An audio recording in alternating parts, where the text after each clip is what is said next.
Hello, hello mes chers amis, comment allez-vous? J'espère que vous allez bien. Moi, je suis toujours très heureuse de vous retrouver. Vraiment, c'est toujours un plaisir pour moi. Alors, j'espère que vous allez bien, que vous avez passé une bonne semaine, un bon week-end. J'espère que vous êtes prêts pour notre deuxième épisode parce que, oui, rappelez-vous, mercredi dernier, j'ai tenté un live, mais qui malheureusement n'a pas pu aboutir pour faute d'une mauvaise connexion depuis quelque temps. Du coup, c'est pour cela que je vous propose ce soir une nouvelle vidéo, les services du sanctuaire terrestre et les services du sanctuaire céleste. Donc ce soir, nous entamons notre deuxième épisode de notre deuxième saison et je vous dis à tout de suite. Rappelez-vous mes chers amis, il y a un peu plus d'une semaine de cela, nous avons entamé ensemble notre premier épisode autour de comprendre les services du sanctuaire terrestre. Donc nous avions parlé de 3 services. Rappelez-vous un petit peu, si on essaie de se remémorer ensemble, nous avons parlé de 3 services. Le premier service, rappelez-vous, est le service quotidien, d'accord, par les sacrificateurs, service dans lequel un agneau était sacrifié tous les jours, un agneau le matin, un agneau le soir, qui était sacrifié pour demander pardon à Dieu pour les péchés inconscients du peuple. Pour les péchés inconscients du peuple. D'accord? Donc, ça c'était le service quotidien. Nous avons parlé de deuxième service. Rappelez-vous quel était ce deuxième service, si vous vous rappelez? Ce deuxième service est le service d'expiation. D'accord? Le service d'expiation. Le service d'expiation est différent du service quotidien, puisque le service d'expiation était réalisé, était accompli lorsque l'un des chefs du peuple ou une personne, un membre du peuple, d'accord, avait commis un péché qui était involontaire, mais dont il s'était rendu compte, dont Dieu lui avait mis à sa conscience qu'il s'agissait d'un péché. Il était très important, rappelez-vous, nous avions lu notamment plusieurs versets et je vous invite à revoir l'épisode si vous n'avez pas encore vu. Très important, c'est que le Seigneur a toujours pris soin de bien préciser que si quelqu'un a commis un péché involontairement, mais qu'il vient au cours de la journée à s'en rendre compte, alors il viendra demander pardon à Dieu, soit en présentant un taureau s'il s'agit d'un responsable du peuple, ou soit une chèvre s'il s'agit d'un membre du peuple autre que les responsables. D'accord? Donc là, le service d'expiation, c'était réellement pour demander pardon à Dieu en ce qui concerne les péchés conscients. D'accord? Service quotidien, péché inconscient. Service d'expiation, péché conscient, demander pardon à Dieu lorsqu'on a pris conscience de son péché.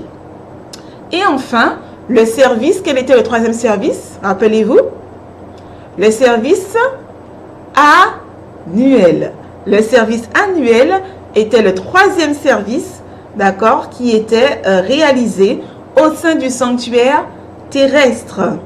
Et oui, alors, à quel moment avait-il lieu? Donc, on fait juste un petit résumé. À la fin de l'année religieuse, d'accord, il y avait un animal, un bouc, d'accord, qui était sacrifié pour la purification du sanctuaire. Cette fête, rappelez-vous, était appelée le Yom Kippour, c'était le jour des expiations, ou les Juifs l'appellent encore aujourd'hui d'ailleurs, le jour du grand pardon. Ok? Donc ce service-là servait vraiment à effacer, d'accord, de manière définitive, les péchés du peuple. Tout au long de l'année, les péchés avaient été confessés, on avait demandé pardon à Dieu, mais ce jour-là, les péchés, le souvenir de ces péchés était effacé par Dieu. Donc, c'est jour vraiment pleinement de grâce. Et rappelez-vous, nous avions dit également que ce service, le service annuel, se prolongeait jusque dans le lieu très saint, dans le Saint des Saints. Et puis, rappelez-vous, nous avions également parlé d'un deuxième bouc. Et oui, un deuxième bouc qui se nommait Azazel. Vous vous rappelez? Alors aujourd'hui, nous allons en comprendre davantage et nous allons tout de suite démarrer sur les services du sanctuaire céleste. Alors, mes chers amis, je peux peut-être apercevoir ou entendre que quelques-uns d'entre vous se disent « Ah bon, il y a un sanctuaire céleste ?»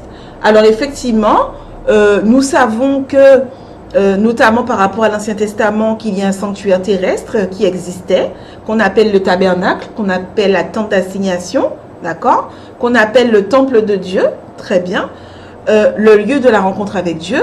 Mais par contre, peut-être êtes-vous surpris de vous dire « Ok, on va parler de sanctuaire céleste, cela veut dire qu'il y a un sanctuaire dans le ciel ?» C'est tout à fait le cas, mes chers amis. Ce que nous abordons là à partir de ce soir est particulièrement important.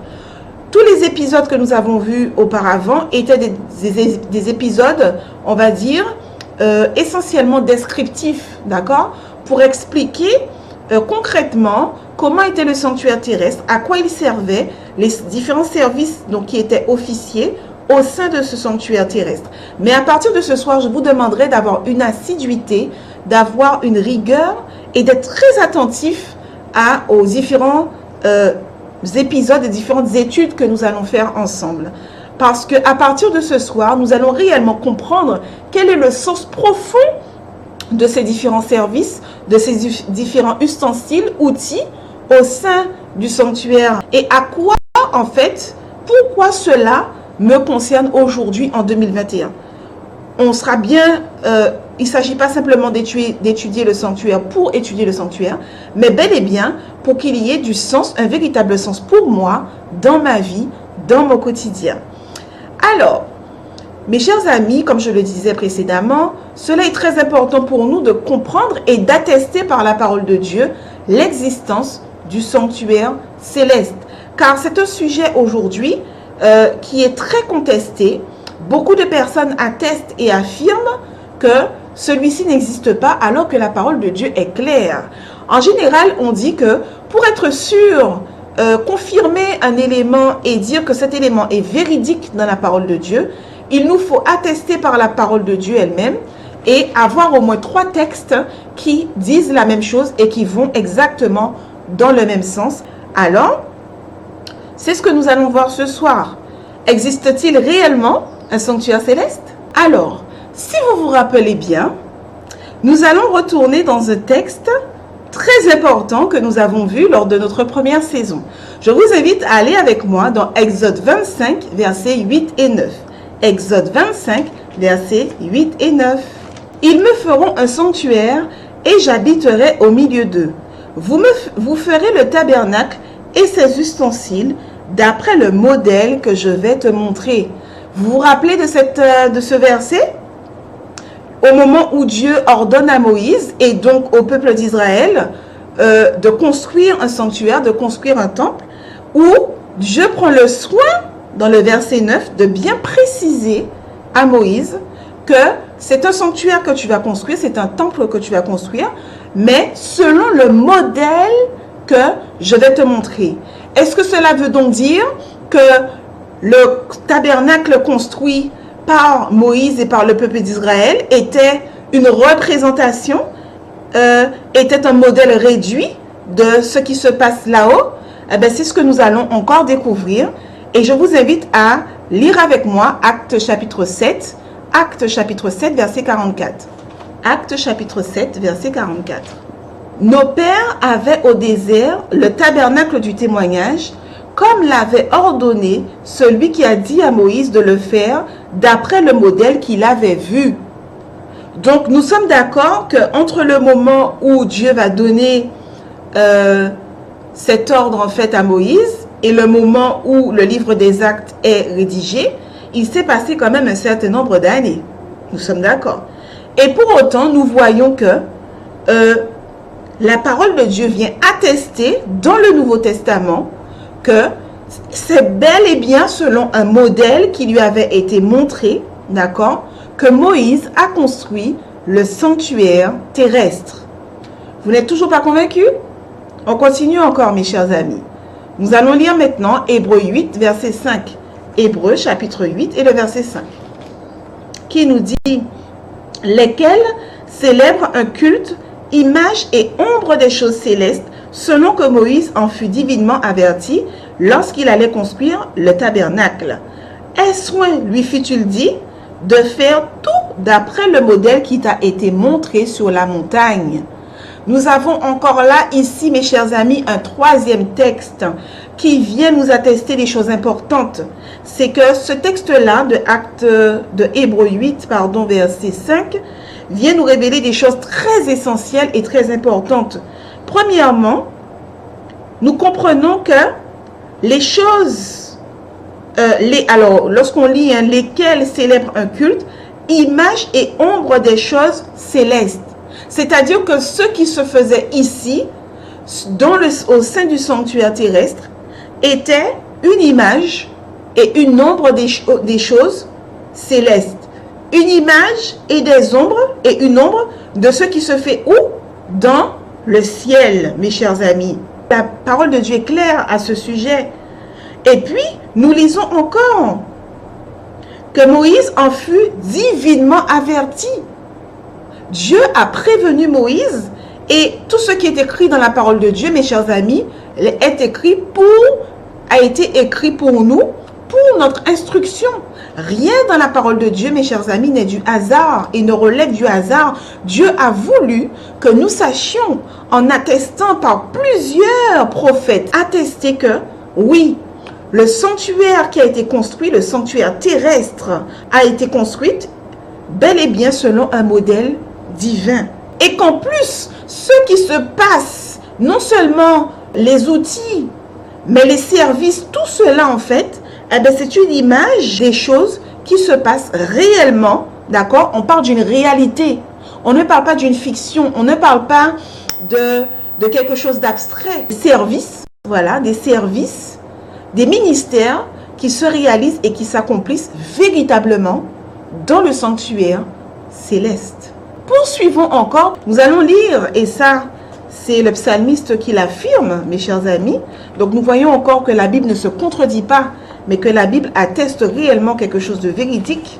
Psaume chapitre 11, et nous allons lire le verset 4, qui nous dit: L'Éternel est dans son saint temple. L'Éternel a son trône dans les cieux. L'Éternel est dans son saint temple. L'Éternel a son trône dans les cieux.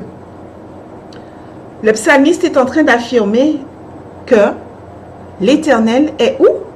Il est dans son temple. Autrement dit, encore une fois, quatrième texte que nous lisons ensemble qui affirme qu'il y a bien un temple dans le ciel et qu'en plus de ça, l'Éternel est dans son temple. Mais poursuivons encore, mes chers amis, car il est important d'aller fouiller, d'aller vérifier encore et encore. Apocalypse 11, verset 19. Apocalypse 11, verset 19. Et le temple de Dieu dans le ciel fut ouvert, et l'arche de son alliance apparut dans son temple. Et il y eut des éclairs, des voix, des tonnerres, un tremblement de terre et une forte grêle. Je reprends. Et le temple de Dieu dans le ciel fut ouvert. Donc nous voyons que là, clairement, nous avons affaire à la scène du jugement. Donc, nous ne sommes pas à ce moment-là particulier, nous ne sommes pas à l'époque de Moïse, mais nous sommes bel et bien dans une scène qui représente, d'accord, le jugement de Dieu vis-à-vis des nations, vis-à-vis de la terre, d'accord? Et là, la parole de Dieu nous dit que le temple dans le ciel, le temple de Dieu dans le ciel fut ouvert. Donc, mes chers amis, nous pouvons ne pas accepter, nous pouvons ne pas croire, mais une chose est sûre, c'est que la parole de Dieu ne se contredit pas. Une chose est sûre, c'est que le sanctuaire céleste existe bel et bien. Alors, si nous comprenons qu'il y a un sanctuaire céleste, car là, il n'y a plus de doute possible, le sanctuaire céleste existe véritablement.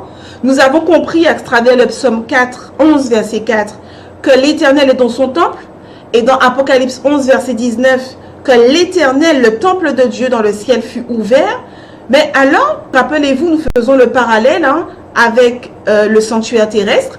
Nous avions vu que dans le sanctuaire terrestre, il y avait des personnes qui officiaient dans le sanctuaire terrestre. Nous avons vu qu'il y avait des sacrificateurs et des souverains sacrificateurs, d'accord, qui officiaient dans le temple. Alors, qui maintenant est chargé, qui est responsable du sanctuaire céleste? Qui officie réellement et véritablement dans le sanctuaire céleste? Nous allons le découvrir ensemble dans Hébreux chapitre 8, Hébreux chapitre 8, versets 1 et 2, qui nous dit: le point capital de ce qui vient d'être dit, c'est que nous avons un tel souverain sacrificateur qui s'est assis à la droite du trône de la majesté divine dans les cieux, comme ministre du sanctuaire et du véritable tabernacle qui a été dressé par le Seigneur et non par un homme. Ouh là là là là là là là là là là là là. Là, on commence à rentrer dans quelque chose de sérieux. On commence à comprendre des choses sérieuses. Nous avons compris que le sanctuaire terrestre est une représentation, est un modèle réduit du véritable sanctuaire, du véritable tabernacle qui se trouve dans le ciel. Et là, nous découvrons encore un élément capital, d'ailleurs, le point capital, d'accord? C'est que nous avons un tel souverain sacrificateur qui s'est assis à la droite du trône de la majesté divine comme ministre du sanctuaire et du véritable tabernacle qui a été dressé par le Seigneur et non par un homme. Mes chers amis, nous comprenons que le Seigneur est celui qui est le souverain sacrificateur. On peut dire que le souverain sacrificateur, il est dit d'ailleurs dans la parole de Dieu, il est le ministre. C'est lui qui officie, c'est le responsable, c'est celui qui a reçu autorité, d'accord, pour pouvoir officier, d'accord, toujours pour bien comprendre les choses, dans le sanctuaire terrestre. Nous avions parlé des sacrificateurs et du souverain sacrificateur, d'accord. Il y avait Moïse et Aaron en tant que souverain sacrificateur, d'accord. Et Moïse et Aaron ont été désignés par Dieu, c'est-à-dire qu'ils ont reçu cette mission particulière directement de la part de Dieu. Ce n'est pas le peuple qui a désigné, d'accord, qui a choisi Moïse et Aaron pour leur dire « Ok, on fait un vote et vous allez être souverain sacrificateur du sanctuaire, d'accord ?» Non, c'est Dieu lui-même qui a choisi Moïse, c'est Dieu lui-même qui a choisi Aaron, c'est Dieu lui-même qui choisira par la suite les autres souverains sacrificateurs, d'accord, pour officier, d'accord. Donc c'est eux qui portaient ce poids, cette responsabilité. Rappelez-vous dans les services qui étaient proposés. Donc c'est véritablement eux qui portaient cette responsabilité d'être les représentants du peuple auprès de Dieu. Là, nous comprenons clairement que il y a aussi dans le sanctuaire céleste un souverain sacrificateur qui a été établi ministre du sanctuaire, donc responsable du sanctuaire, du véritable tabernacle. Donc encore une fois, nous avons un texte qui nous confirme que le sanctuaire terrestre était bel et bien, un modèle, d'accord, du véritable tabernacle qui lui est dans le ciel et qui est sous la responsabilité, d'accord, d'un officiant, de ministre, qui a été, donc ce véritable tabernacle, qui a été dressé par le Seigneur et non par un homme. Donc il a bel et bien été dressé par le Seigneur et non par un homme. Le véritable tabernacle, mes chers amis, est au ciel. Le véritable tabernacle, mes chers amis, n'est pas sur la terre. Poursuivons et avec Hébreux chapitre 9 maintenant. Hébreux chapitre 9, le verset 11. Hébreux chapitre 9, le verset 11. Mais Christ est venu comme souverain sacrificateur des biens à venir. Il a traversé le tabernacle plus grand et plus parfait, qui n'est pas construit de main d'homme, c'est-à-dire qui n'est pas de cette création. Mes chers amis, vous ne vous posez pas la question, pourquoi est-ce que nous avons autant de textes qui attestent et qui affirment de l'existence du sanctuaire céleste? Pourquoi autant de répétitions? Voilà donc, mes chers amis, plusieurs textes que nous lisons qui disent la même chose.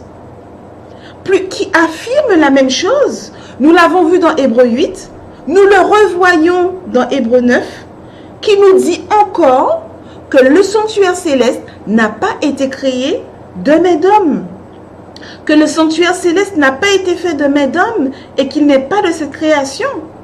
Et là, mes chers amis, nous avons quelque chose de merveilleux qui nous est révélé.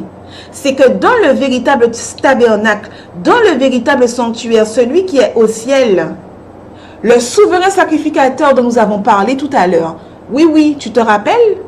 Le véritable souverain sacrificateur, l'original, le vrai souverain sacrificateur, celui qui n'est pas un modèle, celui qui n'est pas une représentation, mais qui est le vrai, qui a reçu cette autorité pour pouvoir être ministre du sanctuaire, n'est autre personne que Christ lui-même. Le véritable souverain sacrificateur du véritable tabernacle est Jésus-Christ de Nazareth lui-même. Et oui, mes chers amis, nous allons nous arrêter là pour cet épisode. Le Seigneur nous a révélé quelque chose ou rappelé quelque chose de très fort en ce soir. Il nous a rappelé que ce qui a été fait par le passé à travers le modèle du sanctuaire terrestre est une représentation de cette responsabilité que Jésus lui-même est en train de porter dans le ciel. Alors je vous invite à rester très attentifs et je vous donne rendez-vous pour le prochain épisode afin de découvrir ce que Jésus est en train d'accomplir, est en train de réaliser au sein du véritable tabernacle, le tabernacle céleste. Je vous fais de gros bisous et je vous dis à très vite.